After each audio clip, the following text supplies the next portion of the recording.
Sorenya Pak Putra sakit panas dan maghribnya keluar busa dari mulutnya. Susah, BAB pula.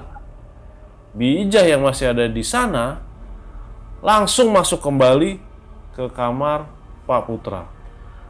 Betapa terkejutnya Bi Ijah ketika melihat sosok yang disebutkan Pak Putra itu benar adanya.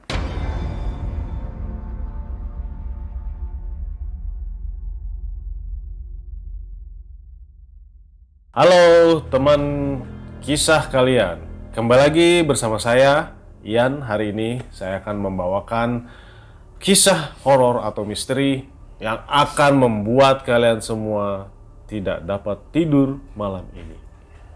Seperti apa kisahnya? Kita saksikan bersama setelah yang satu ini.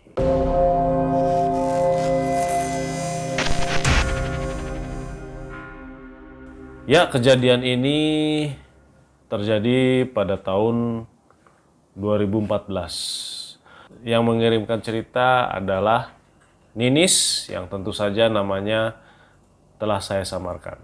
Ayah dari Ninis, yaitu Pak Putra, dulu bekerja sebagai kuli serabutan di salah satu perusahaan milik bosnya, yaitu Pak Warmin dan Bu Dasima. Mereka berdua sangat ternama di desa Ninis. Awalnya, Pak Putra itu bekerja sebagai kuli cangkul di sawah juragannya itu. Seiring berjalannya waktu, mereka menjadi sangat sayang kepada Pak Putra.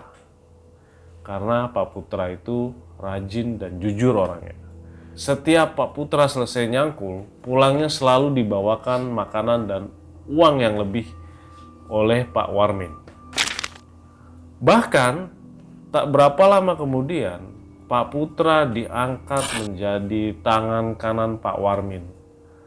Dan Ninis pun bekerja di tempat yang sama. Karena dulu usia Ninis masih 27 tahun, jadi Ninis sangat bersemangat. Dia bekerja sebagai pelayan di pasar ikan milik Pak Warmin.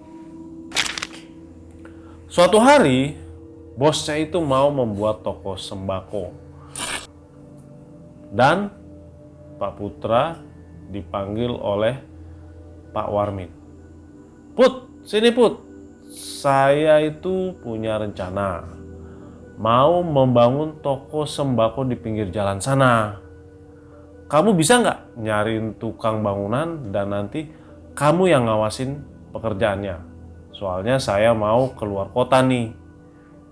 Di situ pun Pak Putra langsung menyanggupi tugas dari bosnya. Kemudian Pak Putra pun langsung bergegas pulang serta mencari tukang bangunan. Sesampainya di rumah, berceritalah Pak Putra ini kepada ibu dan Ninis. Dan Ninis pun akhirnya mengabari pacarnya untuk menawari proyek kecil-kecilan. Jadi Ninis itu mengajak pacarnya supaya bekerja di proyeknya Pak Putra atau ayahnya.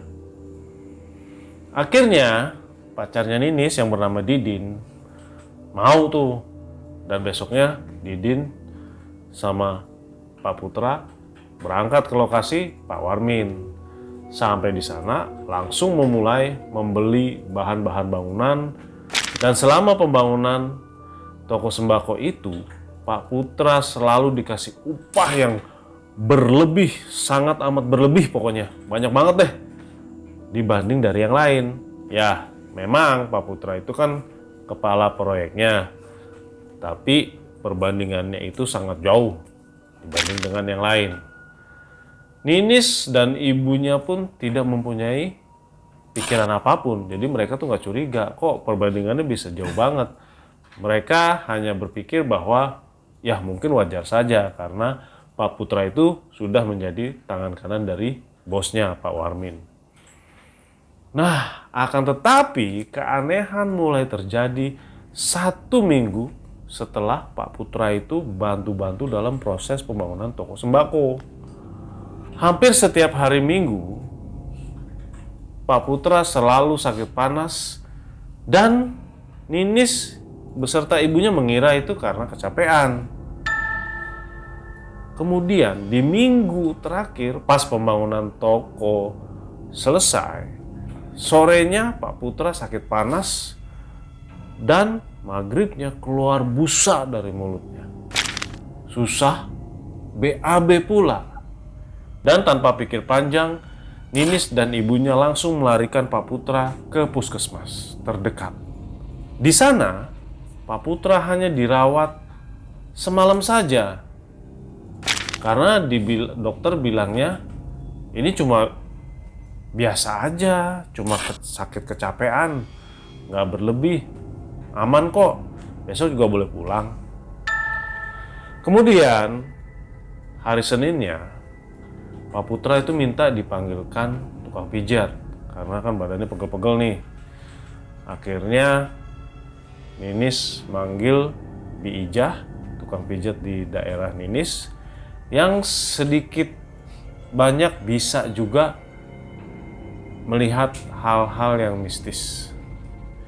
Bi Ijah pun datang dan memijat Pak Putra. Selesai dipijat, Pak Putra langsung teriak minta tolong. Tolong, tolong, ini ada orang besar banget nih, nindihin perut saya, tolong, tolong, sakit, sakit.